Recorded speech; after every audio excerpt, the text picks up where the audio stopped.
Nwanne m akwa ilotele that gospel singer gburu enyi ya nwaanyị na ọ dị ka sị na Abuja dị ife ahụ or something. Gospel singer afọ enwetara isi enyi ya nwaanyị a sị na sentence ya nye to kpai. Ọ bụ na ị na-ene anya na video market ị ga-afụ the update si from Vanguard newspaper. The headline is just in gospel singer sentenced to kpai for buying girlfriend Salmon Ada Idu. Ị na-afịa kịta. So unu afụgo kịta na after set and done na onye gburu mmadụ ewerugo isi wee kwụọ ụgwọ ya. Do you understand me?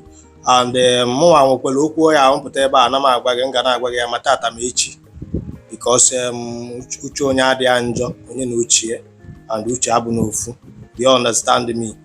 Ihe ọna gbasara nwoke na nwaanyị bụ ofu anya ka eji were ya manage nya bụ ife. Onwere onye dị perfect. And the reason ya mpụtara na-agwa gị okwu na-agwa gị ebe a bụ okwu a ga-abalị gị uru. Onwekwa ebe ọ ya wee banye nwụ n'ebe a ka akụrụ ntu. Anọ m datị na ọ bụ na ime ọ bụ na okwelo ga-eme kama mmadụ ibe gị ga-agba gị ụchụ jebere onwe gị. Ghọtago? Jebere onwe gị ịba into relationship ọ bụ na okwelo unu omume gachi ike ebuzi n'obi gị niile atụkwasị ebe mmadụ ibe gị nọ because na change is constant. I'm the reason in Jagway and don't have but somebody like me to like alcohol of in a clear or call abago. Only because for me, you are not name or why is all about interest. Onya in a bomb will interest you will ebeno. Before Biakutebego will he awful. In Kemokan will he awful begging one. So he now vice versa.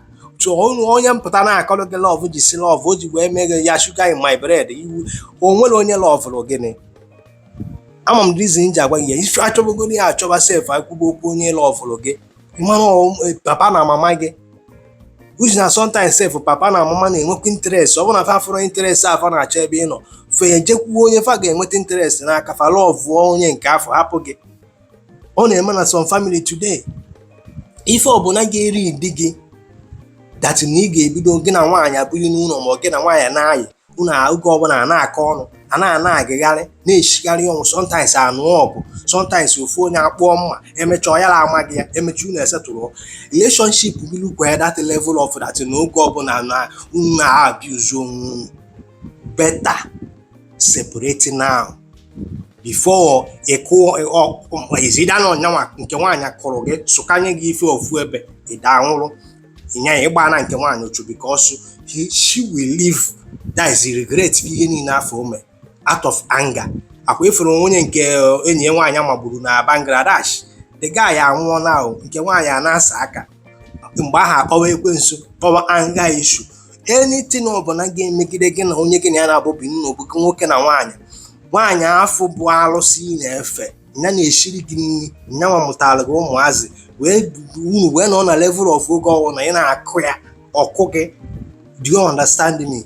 Onwere kwa ife na ebe afọ eme. Nna agwa gị the truth because anything can happen. Obi dị njọ maka chika nna agwa gị obi dị njọ.